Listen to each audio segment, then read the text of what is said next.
Hello friend,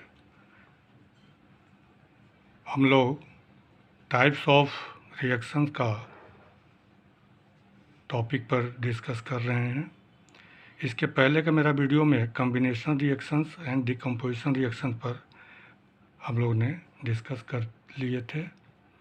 आइए आज हम लोग स्टार्ट करते हैं डिस्प्लेसमेंट एंड डबल डिस्प्लेसमेंट और ऑक्सीडेशन रिएक्शन। ऑक्सीडेशन या बोलिए रिडॉक्स, इस पर आज हम लोग डिस्कस करेंगे। तो फ्रेंड, डिस्प्लेसमेंट रिएक्शन जो है, इसमें नाम से ही क्लियर है कि ये किसी न किसी चीज़ को क्या कर रहा है कि डिस्प्लेस कर रहा है। आइए एक एक्टिविटी में हम लोग डिस्कस करते हैं कि हम क्या कर रहे हैं कि एक कॉपर सल्फेट का हमारा एक सॉल्यूशंस है, उसमें हम आयरन का नेल डाल दे रहे हैं, ठीक है। और नेल डालने के बाद थोड़ा देर के बाद जो है हम इसको नेल को निकालते हैं और सॉल्यूशन का भी कलर को चेक करते हैं। तो पहले आप देखिए कि कॉपर सल्फेट का जो कलर है वो ब्लू कलर का है और आफ्टर रिएक्शन जो है ये फेड कर जा रहा है, फेड कर जा रहा है। और हमारा जो आयरन नेल, जिसका कि आयरन का अपना एक लस्टर होता है, उस लस्टर पर आप देखिएगा कि एक जो है ब्राउनिश रेड ब्राउन कलर का जो कॉपर कलर जो होता है उसका एक कोटिंग हमको मिला है। तो यहाँ पर आप देखिए कि why does iron nail becomes brownish. तो ऐसा क्यों हुआ कि हम कॉपर सल्फेट के सॉल्यूशन में आयरन को डालें और फिर थोड़ा देर के बाद उसका कलर ब्राउनिश हो गया और ब्लू कलर जो कॉपर सल्फेट का सॉल्यूशन जो था वो फेड कर गया। तो इसके पीछे जो है क्या कि इस एक्टिविटी के थ्रू जो हम देखते हैं कि आयरन का हमारा रिएक्शन कॉपर सल्फेट के साथ हुआ और हमारा बना फेरस सल्फेट और copper.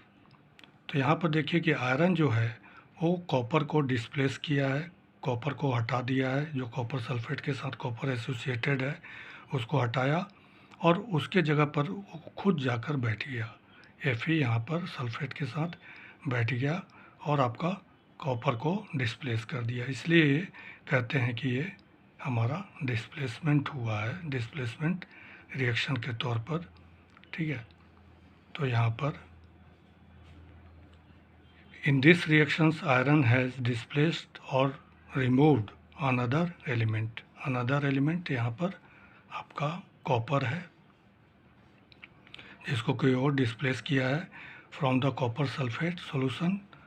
This reaction is known as displacement reactions. तो बहुत नाम से ही बहुत क्लियर है कि डिस्प्लेस कर रहा है, ठीक है। तो इस डिस्प्लेसमेंट के पीछे निश्चित रूप से आप ताकत की बात कीजिए, ठीक है ना, कि कोई अगर ताकतवर है तो दूसरे का सीट को छीन सकता है। तो यहाँ पर आयरन जो है वो कॉपर के कंपैरिजन में काफ़ी रिएक्टिव होता है। तो जब वो कॉपर के जगह पर आयरन आता है तो कॉपर को हटा देता है। एक तरह से मान के चलिए कि आयरन ज़्यादा मजबूत है और कॉपर कमज़ोर पड़ा रिएक्टिविटी के पार्ट में, तो आयरन वो कॉपर को क्या किया कि डिस्प्लेस कर दिया। उसी तरह और भी बहुत सारा डिस्प्लेसमेंट रिएक्शन का एग्जांपल्स हैं कि जिंक का कॉपर सल्फेट के साथ करेंगे तो उसी तरह जिंक भी कॉपर से ज़्यादा रिएक्टिव है, तो कॉपर को डिस्प्लेस कर दे रहा है और वहाँ पर जाकर वो जिंक सल्फेट बना ले रहा है। उसी तरह लेड है, लेड क्यूप्रिक क्लोराइड के साथ रिएक्शन करता है तो यहाँ पर भी कॉपर को वो डिस्प्लेस कर दे रहा है और लेड क्लोराइड बना ले रहा है। तो यहाँ पर जैसे कि आयरन देखे, जिंक देखे, लेड देखे, ये सब क्या है कि मोर रिएक्टिव एलिमेंट है देन कॉपर, और इसी के चलते क्या हो रहा है कि कॉपर को डिस्प्लेस कर दे रहा है फ्रॉम द कंपाउंड। जो भी कॉपर का कंपाउंड है, कॉपर सल्फेट है, कॉपर क्लोराइड है, क्यूप्रिक क्लोराइड है, सब जो है उसके कंपाउंड से कॉपर को ही हमारा हटा दे रहा है, ठीक है। अब आइए डिस्कस करते हैं कि डबल डिस्प्लेसमेंट रिएक्शन किसको कहते हैं। तो नाम से यहाँ क्लियर है, पहले हम लोग समझ चुके हैं कि डिस्प्लेसमेंट में किसी को हटाएंगे। अब डबल डिस्प्लेसमेंट इसका मतलब कि दो ठो हटेगा। तो एक एक्टिविटी है कि हम क्या कर रहे हैं कि बेरियम क्लोराइड का एक सॉल्यूशन हम ले रहे हैं। ठीक है, बेरियम क्लोराइड का एक सॉल्यूशन ले रहे हैं और उसमें क्या कर रहे हैं कि सोडियम सल्फेट का सॉल्यूशन को हम ऐड कर रहे हैं। ठीक है, सोडियम सल्फेट का, तो ये दोनों एक्वस फॉर्म में है, तो उसका आयन जो है सेपरेटेड के रूप में है, सोडियम आयन और सल्फेट आयन। उसी तरह बेरियम क्लोराइड का बेरियम आयन और क्लोराइड आयन अलग अलग है। तो हो क्या रहा है कि जैसे ही हम इसमें ऐड कर रहे हैं तो यहाँ पर हमको देखने को मिलेगा कि एक प्रेसिपिटेशन के रूप में सॉलिड चीज़ का फॉर्मेशन हो रहा है। ठीक है, तो ये सॉलिड्स जो फॉर्मेशंस हुआ वो है आपका बेरियम सल्फेट। रिएक्शंस हुआ सोडियम सल्फेट का बेरियम क्लोराइड के साथ, दोनों एक्वस फॉर्म में है। जैसे ही हम मिला रहे हैं तो बेरियम सल्फेट का एक सॉलिड वाइट प्रेसिपिटेट के रूप में नीचे में डिप सेटल करना शुरू कर जाता है और सोडियम क्लोराइड जो है एक्वस फॉर्म में ही सॉल्यूशन में रह जाता है। तो यहाँ पर देखिए कि सोडियम जो है वो क्लोराइड के साथ एसोसिएटेड हो गया और बेरियम को अलग कर दिया। उसी तरह बेरियम भी जो है सोडियम को डिस्प्लेस कर दिया और सल्फेट के साथ एसोसिएटेड होकर बेरियम सल्फेट बनाया और सोडियम क्लोराइड बना लिया है।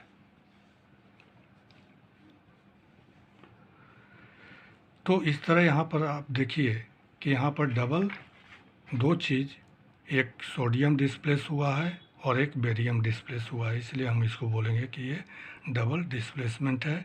Here double displacement reactions take place, sodium displace barium from the barium chloride and barium displace sodium from sodium sulfate, and barium sulfate formed which is insoluble in water। तो precipitation जब भी होगा solid हो solution में insoluble होगा। और इस तरह का जो रिएक्शंस होता है जहाँ पे प्रेसिपिटेट मिलता है तो इसको हम प्रेसिपिटेशन रिएक्शन भी कहते हैं।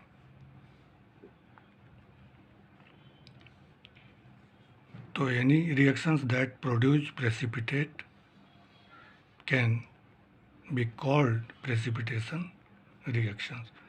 तो यहाँ पर आप देखिए कि सोडियम आयन जो है वो क्लोराइड आयन के साथ एसोसिएटेड हो गया और बेरियम आयन जो है सल्फेट के साथ एसोसिएटेड हो गया। उसी तरह का और भी हमारा एग्जांपल्स डबल डिस्प्लेसमेंट में आपको मिलेगा, जैसे कि लेड नाइट्रेट है एक्वस फॉर्म में और पोटेशियम आयोडाइड है। इसका जब रिएक्शन करा रहे हैं तो आप देखिए कि लेड आयोडाइड का फॉर्मेशन हो रहा है जो कि प्रेसिपिटेट के रूप में नीचे में जाकर सेटल हो रहा है, और पोटेशियम नाइट्रेट जो एक्वस फॉर्म में आपका सॉल्यूशन में रहता है। तो यहाँ भी इसको हम देखेंगे कि एक्वस फॉर्म में लेड आयन और नाइट्रेट आयन अलग है, उसी तरह पोटेशियम आयन और आयोडाइड आयन अलग है। तो लेड का रिएक्शन जो है वो आपका आयोडाइड के साथ एसोसिएटेड हो जा रहा है और आपका पोटेशियम जो है नाइट्रेट के साथ एसोसिएटेड हो जा रहा है। ठीक है, डिस्प्लेसमेंट में आप देख रहे हैं कि दो एलिमेंट जो है ना हमारा इन्वॉल्व हो रहा है डिस्प्लेसमेंट में, जबकि सिंगल डिस्प्लेसमेंट में सिंगल एलिमेंट डिस्प्लेस हो रहा है। तो ये कंसेप्ट बिल्कुल आप क्लियर रखिए।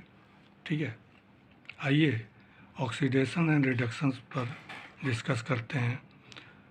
तो एक आपका एक्टिविटी में है क्या कि कॉपर हम ले रहे हैं और उसको हीट कर रहे हैं वायर गॉज पर। वायर गॉज एक तरह से लेबोरेटरी वगैरह में आप यूज करेंगे तो इससे क्या होता है कि यूनिफॉर्म हीटिंग के लिए हम लोग यूज करते हैं वायर गॉज को, क्योंकि अगर हम फ्लेम को देंगे तो लोकली हीटिंग होगा, मगर वही वायर गेज पर रख देंगे तो पूरा हीट जो है चारों तरफ से लगेगा। इसीलिए हम लोग वायर गेज यूज करते हैं। एक ट्रिपॉड पर रख दिए हैं इस सारा, ठीक है, बर्नर। तो लेबोरेटरी का ये सब आइटम चाइना डिश में हम लोग रख रहे हैं। तो कॉपर को जब हम हीट कर रहे हैं तो वो क्या है, ऑक्सीजन के साथ एसोसिएटेड होकर कॉपर ऑक्साइड बना ले रहा है, जो कि ब्लैक कलर हो जा रहा है, ठीक है। तो यहाँ पर आप देखिए कि कॉपर ऑक्सीजन के साथ ऐड हुआ है। तो यहाँ पर आप कह सकते हैं कि ऑक्सीजन जो ऐड हुआ है, तो किसी भी चीज़ में ऑक्सीजन का एडिशंस हो रहा है तो इसको हम कहेंगे कि ये ऑक्सीडेशन रिएक्शंस है। अब आप इसी कॉपर ऑक्साइड को अगर आप हाइड्रोजन पास कर रहे हैं और हीट कर रहे हैं तो फिर से हमारा कॉपर फ्री हो जा रहा है, ठीक है। तो यहाँ पर दो बातें हुआ कि एक तो व्हेन सब्सटेंस गेन ऑक्सीजन, जो कि पहला में आपको मिला है, तो इसको हम लोग कहेंगे कि ये ऑक्सीडेशन रिएक्शंस है। और if the substance loss oxygen, तो इसमें आप देखिए कि कॉपर ऑक्साइड जो था वो आपका इसका ऑक्सीजन जो है वो लूज कर गया, जो कि हाइड्रोजन के साथ चला गया और वाटर बना लिया और कॉपर फ्री हो गया।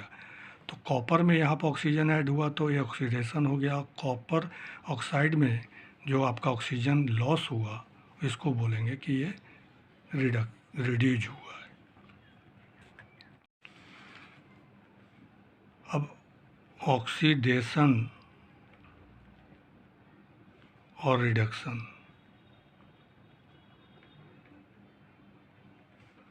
तो इसका RED रेड और OX इसको मिलाकर एक हमारा रिएक्शन के रूप में बोलते हैं, जिसको कि रिडॉक्स रिएक्शन के रूप में बोलते हैं। इसका मतलब ये हुआ कि ऐसा रिएक्शन जिसमें कि ऑक्सीडेशन भी हो रहा है और रिडक्शन भी हो रहा है। तो आइए एक एग्जांपल पर हम लोग यहाँ पर डिस्कस करें कि जो यहाँ पर कॉपर ऑक्साइड जो था वो हाइड्रोजन के साथ रिएक्ट किया था और कॉपर हमारा फ्री हो गया था और वाटर बन गया था।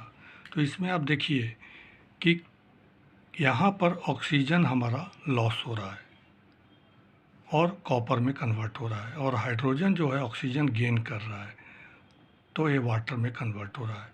तो जो गेन करेगा उसको हम ऑक्सीडेशन बोलेंगे, और साथ ही साथ जो लूज करेगा उसको रिडक्शन बोलेंगे।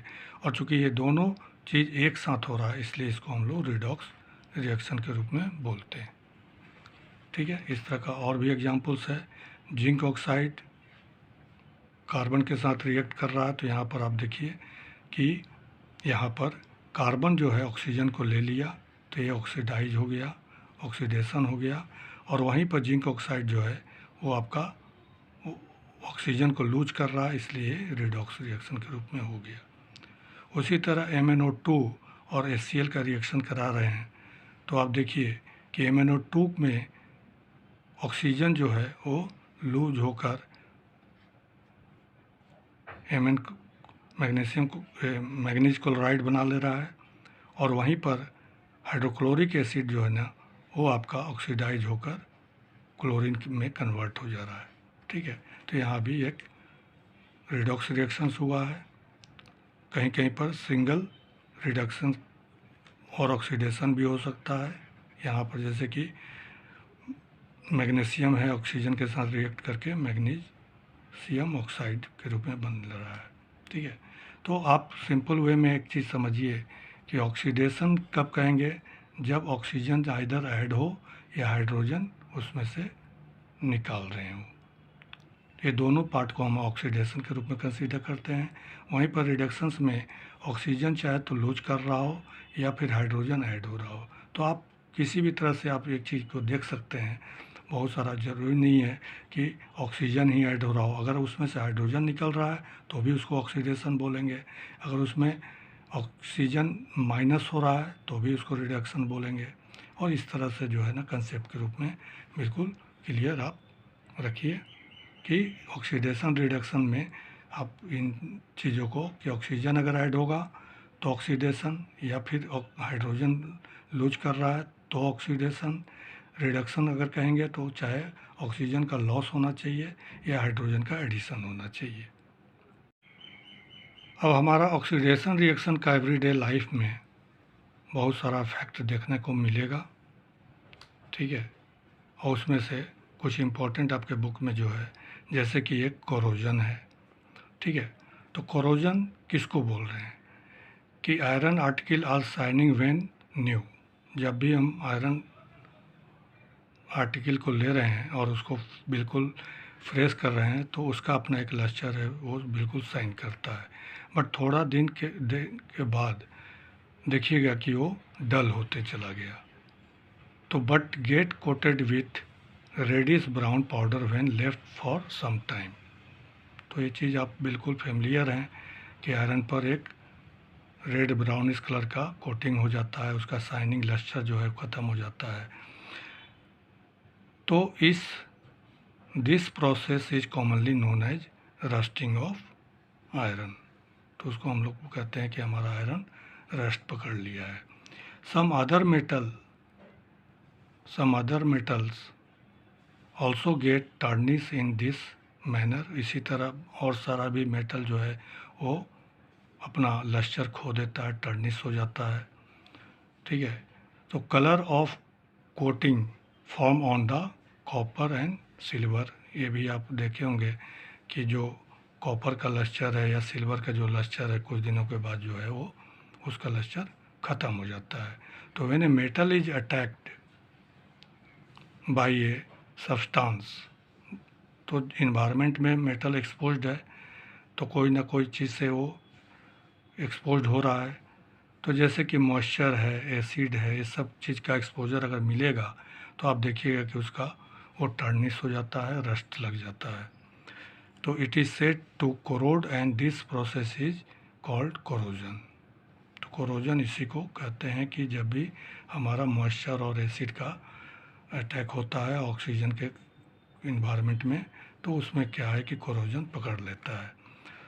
तो black coating on the silver and green coating on the copper are other example of corrosion.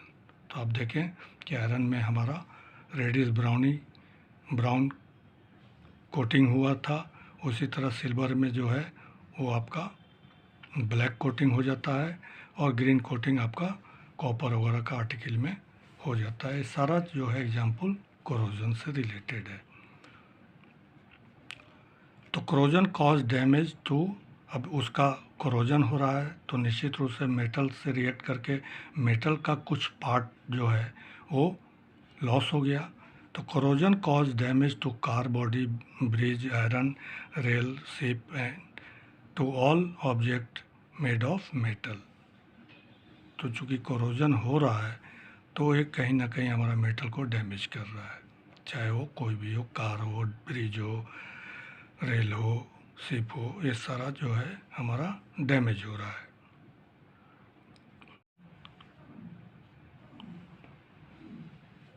Corrosion तो specially dose of iron, corrosion of the iron is serious problem every year.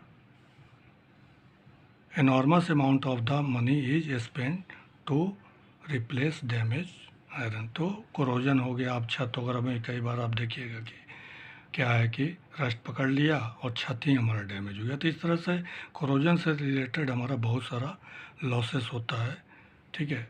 तो इसको हमको prevent करना होता है। Prevent करने के लिए आप जानते होंगे कि चाहे हम उसको सरफेस को हम किसी भी तरह से ढक देते हैं, जैसे कि पेंट कर दिए, गैल्वेनाइज कर दिए, ठीक है, ग्रीस लगा दिए, ठीक है, ग्रीस लगा दिए, फिर आपका ऑयल वगैरह कुछ इस तरह का किसी भी तरह से उस सरफेस को हम वाटर एंड आपका एयर के कांटेक्ट से अगर हटा देते हैं तो उसको हम लोग प्रिवेंट कर सकते हैं। अब एक बात तो है कि इससे हमारा डिसएडवांटेज के रूप में देखें कि लॉसेस बहुत ज़्यादा होता है, मगर साथ ही साथ एक चीज़ और भी जानिए कि हमारा कोरोजन से कुछ फ़ायदे भी हैं। क्या फ़ायदा है? अब जैसे कि एल्युमिनियम है, ऑक्सीजन के कांटेक्ट में आया और एल्युमिनियम ऑक्साइड बना लिया। ये एल्युमिनियम ऑक्साइड जो है एक थिन लेयर, एक तरह से कोटिंग अपना खुद ही कर लिया और फर्दर कोरोजन होने से ये हमको बचा देता है। ठीक है। आप कई बार सुने होंगे कि आयरन को सबसे पहले हम क्या करते हैं कि रेड ऑक्साइड का प्राइमर से उसको पेंट कर देते हैं। तो रेड ऑक्साइड भी क्या है, एक तरह का ये रस्ट ही है, और रस्ट का एक कोटिंग हम कर देते हैं जिससे कि हमारा फर्दर कोरोजन बच जाता है। तो ऐसा नहीं है कि कोरोजन से हमारा केवल लॉस ही है, कोरोजन से रिलेटेड हमारा कई बार मेटल खुद ही अपने को सेल्फ प्रोटेक्ट करने के लिए अपना एक लेयर का खुद ही नेचुरली फॉर्मेशन कर लेता है, ताकि बहुत फास्ट जो कोरोजन हो रहा है उसको हम बचाया जा सके। ठीक है। आप ऐसा एक एक्सपेरिमेंट कर सकते हैं कि आप एक आयरन नेल ही ले लीजिए, ठीक है, और उसको क्या किए कि बार बार साफ़ करके, खासकर ह्यूमिड इन्वायरमेंट में उसको छोड़ा कीजिए। रोज़ दिन इसको साफ़ कीजिए, रोज़ दिन इसका वेट कीजिए, वेट करते रहिए। आप देखिएगा कि कुछ दिनों के बाद अच्छा खासा इसका जो वेट है वो लॉस हो चुका है। मगर वहीं पर दूसरा एक नेल को रख लीजिए और उसको भी छोड़ दीजिए, तो इस पर तो कोरोजन का कोटिंग तो हुआ, मगर अगर मान लें कि सेम कुछ 15 दिन के अंदर जो है हम अगर दोनों का वेट में कंपेयर करेंगे तो आप देखेंगे कि इसका जो है वेट काफ़ी ज़्यादा लॉस हो चुका है। तो इस एक तरह से कोरोजन जो हो रहा है, तो कोरोजन से खुद ही वो प्रोटेक्ट भी कर रहा है। एक ऑक्सीडेशन का और भी अच्छा एग्जाम्पल है जिसको रेंसिडिटी बोलते हैं। आप देखे होंगे कि खाने पीने का जो चीज़ है, खासकर जिसमें कि फैट ऑयल, खासकर अगर आप कोई मिक्सचर वगैरह लेते हैं और कुछ दिन तक वो इन्वायरमेंट में एक्सपोज्ड रह जाता है, तो आप देखिएगा कि उसका स्मेल और टेस्ट जो है दोनों चेंज हो गया, खाने में बहुत अजीब सा उसका टेस्ट मिलता है। तो इस तरह का कोई फैट और ऑयल से रिलेटेड हमारा फूड स्टफ जो कुछ भी है, ठीक है, वो हुआ क्या कि एयर में जो ऑक्सीजन है उससे ऑक्सीडाइज हो गया और इसको हम बोलते हैं कि वो रेंसाइड हो गया है। तो इसको बचाने के लिए ऑक्सीडेशन ना हो हमारा, बहुत सारा एंटीऑक्सीडेंट के रूप में भी हम अपने फूड में यूज करते हैं। ठीक है। तो विच प्रिवेंट ऑक्सीडेशन आर, तो ऐसे चीज़ों को जो ऑक्सीडेशन को प्रिवेंट करता है उसको एंटीऑक्सीडेंट भी बोलते हैं। फूड वगैरह में हम यूज करते हैं, जैसे टर्मरिक वगैरह जो है, टर्मरिक पाउडर, ये अच्छा एंटीऑक्सीडेंट के रूप में काम करता है। और ऑक्सीडेशन बचाने का एक और उपाय है कि उसको इन्वायरमेंट से ही कट कर दिया जाए। तो ऐसे एयर टाइट कंटेनर में हम पैक करके रखते हैं कि जिसके चलते ऑक्सीडेशन जो है हमारा स्लो हो जाए। आप अक्सर देखते होंगे कि चिप्स, लेज, कुरकुरेज, इस सब का जो है वो पैकेट काफ़ी फुला रहता है। तो फुला होने के पीछे कारण क्या है कि उसके अंदर का एयर को हम पहले निकाल लेते हैं और उसमें जो है मैन्युफैक्चरर जो है वो क्या करता है कि वो नाइट्रोजन से फ्लश कर देता है और उसको फिल कर देता है। ठीक है। तो नाइट्रोजन क्या है कि वो ऑक्सीडेशन वगैरह कोई एक तरह से इनर्ट के रूप में काम करता है, वो फैट ऑन ऑयल वगैरह से कोई रिएक्शन नहीं करता है। तो इस एक तरह से हमारा जो इस तरह का चिप्स, लेज, कुरकुरे वगैरह जो है वो काफ़ी दिनों तक जो है वो क्रंची बना रहता है और उसका कोई टेस्ट नहीं होता है क्योंकि वो ऑक्सीडाइज ही नहीं हो पाता है। तो ठीक है फ्रेंड, आज यहीं तक। ठीक है। आपके इस चैप्टर में बैलेंसिंग ऑफ इक्वेशन बचा हुआ है, इसको मैं नेक्स्ट वीडियो में, क्योंकि उसमें बहुत सारा एक्सरसाइज के रूप में हम सोच रहे थे कि एक्सप्लेन करके दिखाए, तो इसलिए उसको हम अभी रोक दिए थे। नेक्स्ट वीडियो में उसको हम डाल देंगे। आप हमारे चैनल से कनेक्टेड रहिए फ्रेंड। ठीक है, कि आपका टाइमली आपको वीडियो मिलता रहे। कंसेप्ट को क्लियर करके चलिए, कंसेप्ट हमेशा क्लियर रहेगा, आपको याद रखने की कोई ज़रूरत नहीं पड़ेगा और आप किसी भी कंपटीशंस या एकेडमिक एग्ज़ाम जो है उसको अच्छी तरह से आप उसको क्रैक कर पाएंगे। ठीक है friend, thank you for watching my video.